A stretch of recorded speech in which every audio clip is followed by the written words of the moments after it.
So for this next question type, we're going to use the matching type. So if I click on add and then add a new question and then select matching from the top.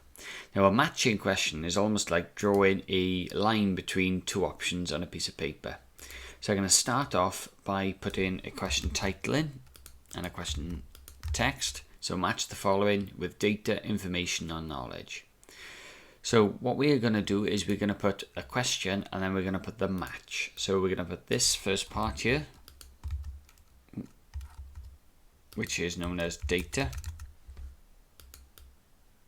We're going to then use the next part here, which is known as knowledge. We're going to use the last one there,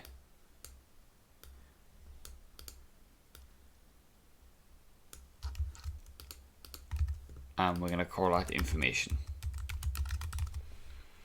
And again, if you need more question types or you want more answers there, click on that button there for more.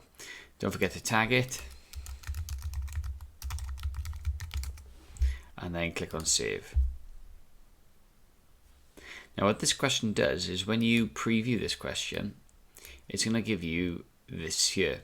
So match the following with data, information, and knowledge, and then you have these drop downs then to choose from.